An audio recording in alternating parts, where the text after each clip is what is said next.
the final in the now very poorly named Star Wars trilogy, Return of the Jedi. Everyone says this is the least of the original 3 Star Wars films. Not bad, just not as good as the other 2. And honestly, I think it gets a little bit of a bum rap. Not to say the criticisms aren't right, it's just the stuff that's good in it I think is a lot better than some of the stuff in the other films. But does that make it better than the other 2? Well, let's take a look. Han Solo is kept captive by the evil gangster Jabba the Hutt. Luke, Leia, and Lando all try to sneak in to break him out, but they get caught themselves. After several fight sequences and battling a bunch of monsters, they eventually escape and make it back to the Rebellion, where they find out the Empire is once again building another Death Star. Only this time, the leader of the Empire, the Emperor, will be on there for them to take it down. So the team tries to take down the shield generator that's on a nearby moon, while the rest of the fighters try to fly in to blow it up. The team on the moon comes across inhabitants called Ewoks, while Luke separates from the team to confront the Emperor and Darth Vader himself.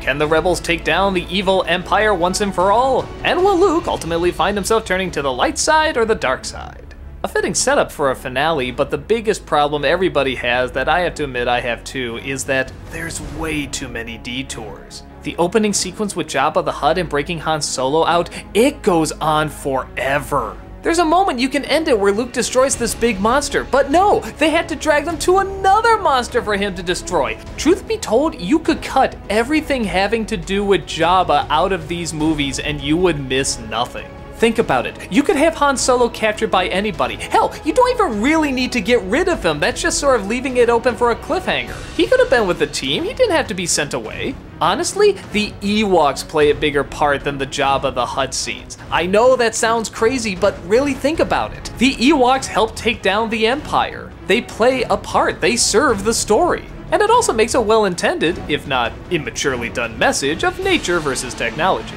which is in a lot of stories and myths. So why do we put up with those Jabba scenes so much?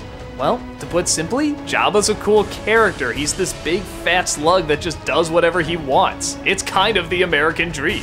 He's a gangster and he gets away with it. So why do so many people hate the Ewoks? Because one, we already saw a ton of puppets and we're getting sick of them. Second, they're little teddy bears, and after the last film where everything was so dark and gritty, what, we suddenly got a bunch of little teddy bears? This is feeling more like a toy commercial. In my honest opinion, if you wanted to fix this, Jabba should have been on the moon. Cut out the opening, save him until halfway, have him capture Solo wanting his money back, but then when he finds out the Empire is in his territory, then he decides to fight him off and help the rebellion. How much more fitting would that have been? Jabba would have been both the bad guy and the good guy at the same time. And he would have had a purpose, and oh my god, wouldn't it be so cool if you saw Jabba's people attacking those stormtroopers instead of Ewoks? Also throw in a pointless motorcycle style chase, an all too similar retread of the destroying the Death Star in the first film, and little teddy bears throwing rocks, and yeah, you can see how a lot of people would see this as the lesser of the films. But with that said, not only are these some of the best effects that ever came out of the movies, but it has some of the most dramatic moments. The scenes where Luke is confronting Vader and the Emperor are some of the best in any of the movies. The guy they got to play the Emperor is perfect. He's old and frail, but by God, he has such presence and this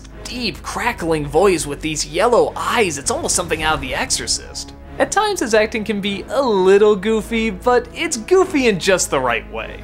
He's taking a risk that you're in such a dark, uncomfortable mood that you're just going to accept that this is creepy. And for the most part, it works. The whole atmosphere is just so dark and so brooding and so shadowy, you just feel like you've descended into hell.